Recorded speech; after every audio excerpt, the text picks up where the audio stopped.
That's sales@randyradio.com. The Miller Media Group is an equal opportunity employer. Your friend in Central Illinois, WHOW. Top of the morning. Thanks for being with us. I'm your host today, Seth Lawrence. The WHOW Morning Show streams to Facebook and YouTube, brought to you by Peterson Insurance, your Beacon Insurance agent in Clinton. My guest on the phone today is Jay Pratte, Executive Director of the Miller Park Zoo in Bloomington. Jay, welcome, sir. How are you today? Thank you. I'm actually doing really well. It looks like it's going to be an absolutely gorgeous day out there. I'm excited. I think we're headed for a nice stretch of weather here. Hopefully that rain this weekend kind of stays away. We can get folks into the zoo. And speaking of getting folks into the zoo, Jay, how is that going? How are, what are folks, what are they doing here as they get to the zoo? Are they coming out? What are you seeing this spring? We have had some really crazy busy days. I think those days where we had the nice weather, we definitely saw, that increase in attendance, which was really nice. We've got the carousel up and running. We had a bit of a glitch for a few days there where it had some engine problems. We got those repaired. It's going. All the sidewalk work, for those of you that were following, you remember we had to do some work to bring some walkways into ADA compliance. And so the back half of the zoo was closed for a couple of weeks and only the front half was open. That's all completed, all done. You can walk everywhere again, on the outside grounds. All the new fencing's going up. You can see the outside exhibits as they're developing for South America, which are well on their way to being open soon. It's pretty good around here. We're really happy with it. Absolutely. So folks are going to have a lot of new things to see as they come out here for the year. And when do you kind of start to see, Jay, folks come out for the first time? Like, is it a spring break time? Is it, are they coming out maybe towards the end of the school year for the first time in maybe June when it's the summer months? How about the crowds at the zoo? When do they start to really make their way out for the first time in the new calendar year? Well, I can tell you from my personal experience in other zoos, seeing as I didn't get here till October of last year, but we've actually already seen it this year with those really nice days during the spring break. We were packed. And so it was really quite busy here. And that's generally the trend that you're going to see in most of the zoos, especially here in the Midwest, because I was in Omaha for 11 years, is once that spring weather even starts peaking out, you get any sort of break, you get any sort of nice weekend, and your numbers just shoot right through the roof. And so we got the carousel up and running. We've got our concessions open and ready for folks. We've been doing some work in the gift shop, so it's got a whole new facelift and a whole new look in there. We're really excited about. I think we're seeing it start, and as kids get out of school and whatever else, it's just going to keep trending that way. Absolutely. So look forward to more folks coming out. Now, you talked about that South America project, Jay, and it's moving right along. Remind us what's going on with the South America project. What are you doing there? Okay, so it's been under construction for some time. I inherited this project. It was the previous director that had been designing and developing it. But they were breaking ground just before I started in October. They've been working really hard through the winter. And we're at the point now where we did our final walkthrough for the building last week. We're hoping to be able to get the keys to the building, as it were, this week. And then the park maintenance department, our forestry team, has been helping us out with landscaping. They laid sod yesterday. Our fences are going up. And we are arranging transport of the other species that are coming in, literally kind of as we speak. Mm-hmm. So we have 3 new exhibits. The Galapagos tortoises will be moving over there from where they are currently into their new larger exhibit. And then we're going to be bringing in we have a female giant anteater that's coming to us. And we have also scheduled a female Chilean hoodoo, which is the smallest species of deer in the world. Mm-hmm. And she is hopefully scheduled to be transported. We're hoping within the next week or so, we'll have those animals in here, get them settled. And then once we get the yards and stuff ready, we're going to be good to go. We'll keep everyone posted. Absolutely. So when it comes to the South American exhibit here, Jay, what's going to be the highlight of these animals? I mean, is it a conservation story? Is it, is it just a new addition to the zoo? Like, how do you view this? I know you're kind of new to the process and that sort of thing, but from your perspective, what do you hope comes of this exhibit? I mean, what will be your message as it relates to this? The first thing and foremost, I can't even begin to tell you, like, so when I got here, I never saw what the area used to look like over there, but apparently it was a few older wire cages. It was heavily overgrown. It just wasn't the most appealing area. And I think people are going to be shocked. When I got here, it was all construction fences that were up and machinery. And once all that came down, it has opened up a whole area of the zoo that would have been like left underappreciated and like not used appropriately otherwise. So now we've got these 3 exhibits that are going to be more open. They're not like cage style. They're going to be open area where folks can look in, like, you know, over the barriers that we've built. The species that are in there are all conservation participants, like the Galapagos tortoises, while still here, are going to have a better venue for people to be able to see them, to observe them outside. Those are, of course, an endangered species. We're going to be participating in both the giant anteater and the poodoo, hopefully, the breeding programs through AZA, the Association of Zoos and Aquariums. So there's always that conservation component when we're managing these population programs through AZA zoos. Mm-hmm. I can't promise that there's going to be breeding. We are still navigating, and I'm crossing my fingers. You can't see it, but we may have a younger male anteater also scheduled to come to us, which would be great. That would give us the potential for a breeding pair. So it's giving the zoo a facelift and some open space and kind of a refresher for folks here in the community, while at the same time following our mission and ensuring that, you know, we're keeping everybody engaged in conservation, education. We got new signage coming out, and fun. We're going to try and create a whole bunch of new activities in and around that area as well. So I think it's going to be good all around. You know, one of the fun things about coming to the zoo, Jay, is when it's time for enrichment activities for the animals, getting to see that and you know, just witness what kind of makes these animals all unique. Speak to the enrichment pieces that some of these animals will get to experience, and maybe even folks that come out will get to see. How about that? So we're definitely, a lot of the spaces, when I was able to make a few tweaks to design in both fencing and housing with in mind. So right now, people really enjoy coming out and seeing, for example, the otters. They love the otters. The otters get enrichment. They get to, you know, play with new devices the keepers are trying to get.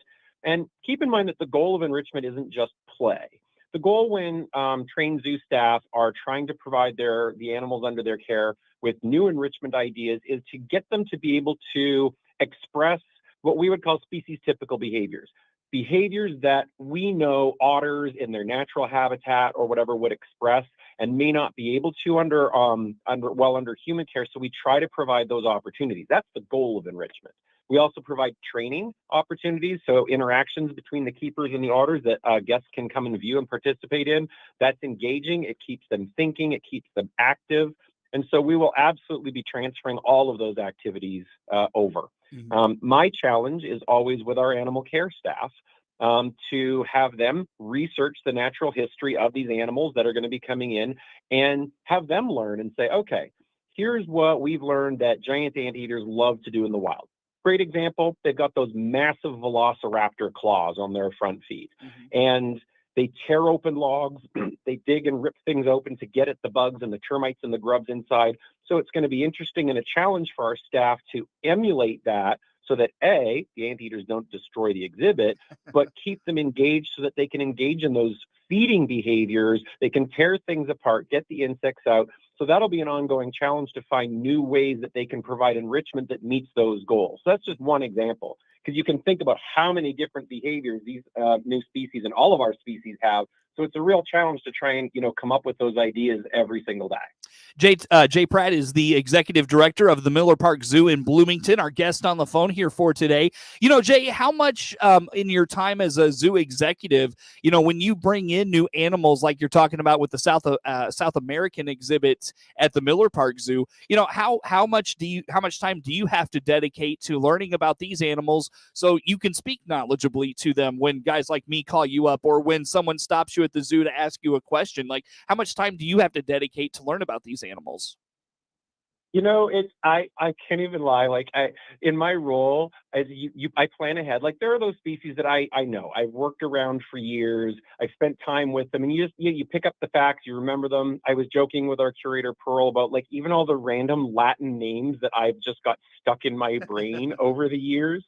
But then there's the ones where I haven't had the opportunity to work with them or as much. And so what I'll do, even before we bring them in, because I mean, we don't make a decision to, transport in or design an exhibit for a new species without doing some homework, making sure we've got the care staff that, is knowledgeable enough in the facilities to care for it. And again, that natural history piece. My background is as a trainer. My specialty before I evolved into more of the enrichment and the welfare was as a trainer of big cats and bears. And so you really have to know animal behaviors, what they're capable of, what their responses are, really deep down so that you can respond quickly and appropriately and really succeed at communicating with the animals. And it's sometimes you just, because you've been around them for years. And then there's other times where right now, if you had to ask me about Chilean poodoo, I would probably be madly looking through Walker's Encyclopedia of Mammals to make sure I didn't get my facts wrong, because I've not actually had the opportunity to work with them in my 31 years. So. Absolutely. And that's got to make what you do fun. I mean, you're getting to learn about all these new animals and have these new experiences with them, right? Right, as long as the fun part isn't being caught out and surprised by people asking you questions you weren't prepared for. No question. Jay, South American exhibit is going to be a lot of fun. When can we anticipate it being up and ready and these animals at the zoo and on display for the public to see and learn about? So, like I said, we will hopefully have the building by this week, which means we have a place to put the animals.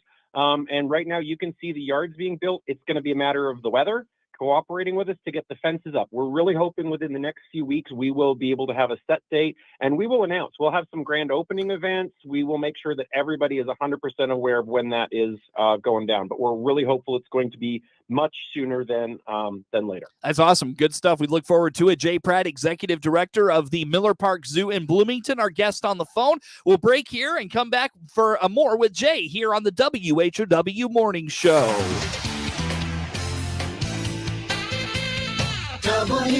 WHOW. Did you know our full-service automotive detail shop started with just one employee? This is Scott Baum. At Baum Chevrolet Buick here in Clinton, we can't take the credit for the great ideas that have helped us grow. In fact, it's the employees and customers who've supported our full-service offerings, such as their service, parts, collision, detail, quick lube, and towing departments. For transportation, if you need it, we offer it. Just part of our commitment to providing you great service. BaumChevyBuick.com, right from the start. Allergy season is here, and our Warner Hospital and Health Services walk-in clinic inside our family medicine is here to help. No appointment, no problem. Find out more by clicking our icon at DeWittDailyNews.com. ServPro of Piatt DeWitt Counties is the leader in cleaning, restoration, and construction for fire and water restoration. Find out all the services they provide by clicking their icon at DeWittDailyNews.com. If you're looking for a local, full or part-time job in Central Illinois, there's an easy place to go to find current job openings. It's IllinoisJobPost.com. That's IllinoisJobPost.com. You'll find jobs available near you. And the best part is that it's free for candidates to access 24/7. If you want a local job, when you don't have to spend a lot of money on gas to get to, then you want access to IllinoisJobPost.com to check out current local job openings. That web address again is IllinoisJobPost.com. Another service from your friends at the Miller Media Group. It's time to think farm safety. Accidents involving tractors account for more farm deaths than any other cause. Most fatalities are related to rollovers and runovers. Statistically, it's the farm operator himself who is at greatest risk. This week and every week in 2023, think and practice safety first. Sponsored by Evergreen FS. Call us for your agronomy, grain, turf, fuel, and propane needs.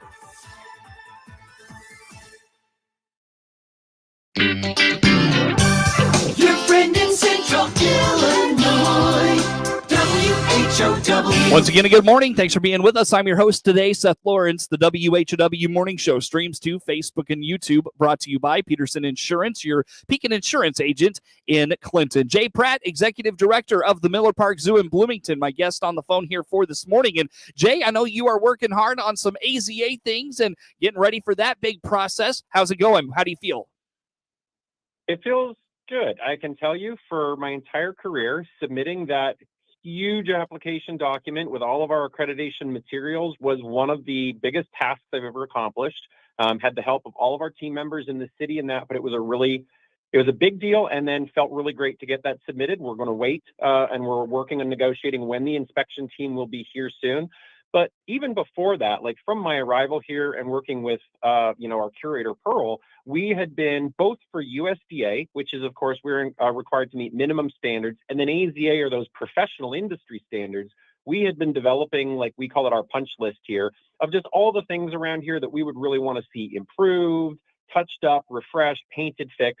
And we've been working on those the last 6 months that I've been here, and we're going to continue to work on those, especially now with the nicer weather. We'll be able to accomplish even more. So people will hopefully notice the changes. Some are really obvious, like repairs. When we put the little barrier fence up in the Wallaby walkthrough, that was a USDA requirement. Some are obvious, and then there's some that are less so. Like, that grading, all that sidewalk issue, it was like, a few inches of grade, but it was an ADA issue that we made sure, we were in compliance with for both USDA, AZA, and everything.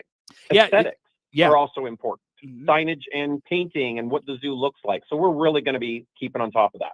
When it comes to this process, Jay, you've done it many times, but what's it like to walk into a new situation, a new zoo, and have to take this process up kind of right off the bat? So how about that from your perspective? That was daunting. I'm actually not going to lie. So there's two pieces to that. I have always been involved with the accreditation process. I've been through many of them over the years, but I've never been the one solely responsible for getting everything submitted and, for responsible for the complete inspection. So that's a new experience for me. So that's kind of that pressure that, you feel like, all right, I really want this to go well. And then normally with this type of process, AZA certification for professional accreditation is every 5 years, but it's a big deal. I mean, we submitted probably 300 to 350 pages of documentation about all our processes, everything that we do to function as an accredited zoo. That takes a lot of time to prepare. Obviously, as I talked about, there's a lot of facilities, like odds and ends and issues we've been working on. And normally you'd start on that or always be working on it. So you're always kind of keeping it up. But I came in, and that would normally have been done about 6 months to a year ahead of time. And I only came in 6 months ago, and we had USDA things, we had a bunch. So I really had a limited time, but our team and the city really and truly rallied, and got this Herculean effort done, so that we got to where we felt comfortable with it. It was a lot. It's kind of one of the most challenging things I've done in my career, but it is rewarding, and I do feel very good about, where we are and where we're going, because we should still have, several more weeks of just prep time to, make sure everything is how we want it to be and how we want to present it to AZA. It's probably kind of the fast tracking of you getting to know the zoo. I mean, you've really got to, do a deep dive into all the things to have this report prepared, and, seeing that's probably one of the first priorities you take on. I mean, that's, like I said, it's probably feels like a fast tracking of introduction to the zoo and everything going on there.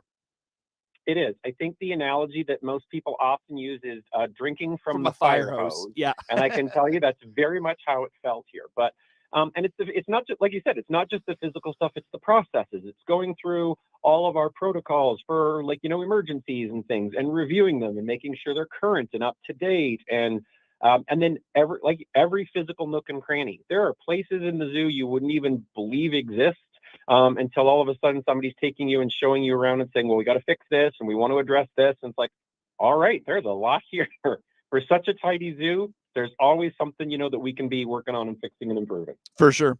So what's kind of next for the AZA process, Jay? I mean, where do you still have to turn? What do you still have to do? How about just kind of looking ahead and thinking about those things? So we, with the submission of our accreditation materials, AZA chooses a team of inspectors that are experienced. They were sent, and there was several options that were proposed to us. And then working with AZA, we got it down to, and they selected the 3 individuals that will be coming. All are experienced inspectors within AZA zoos. Each one has a different background, so they'll have different things that they'd be looking for. And we're working with them because they, of course, have their lives. 2 of those team members have their accreditations up this year. So right now what we're doing is figuring out the dates that are going to work and be good for us to get it done in a timely fashion and that they can fit to their busy schedules. Mm-hmm. After that, the team comes. We have the inspection. They give us a report. And then we have the time between our inspection and the AZA National Conference, which is held this year in Columbus in September, to get any of those items attended to that are on their report. And then when we present ourselves at AZA in Columbus, we'll say, hey, here's how we've addressed, the issues or any concerns that the team found. And then that's where they decide on accreditation. Have you ever encountered like an inspector from, a different inspection, whether it was at a zoo where they may have visited twice, or have you ever encountered like a repeat inspector, Jay, or is it always somebody new, somebody fresh that takes a look at it? No, it's actually, Omaha, I was there for 3 inspections, and we did have one of the inspectors had come twice. And actually, I was very hopeful that our inspection team, the lead, was actually going to be an individual from the previous team 5 years ago. And I was looking forward to that because I was really hoping that then they would be able to see all the positive change that had been made, the impact it had had on the zoo. But that individual, unfortunately, wasn't able to fit it into their schedule. So we had to make some adjustments. But you do see it. Sometimes it may be familiarity. It's like, hey, we'll send the team lead there because they were there last time. And they've got some experience with it. And then there's opportunities where it's like, hey, they're a little bit smaller zoo. We're training some people. We're going to send some folks out and see what they can do. So it has happened. It's really kind of who's available and who can make that trip.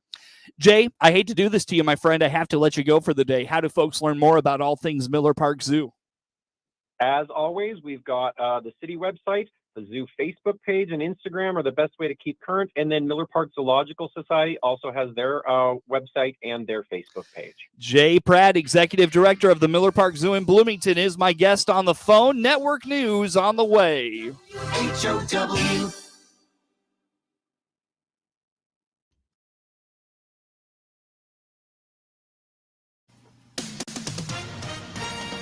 With SRN News, I'm Rich Thomason. Repeated interest rate be taking hold. The rate of U.S. economic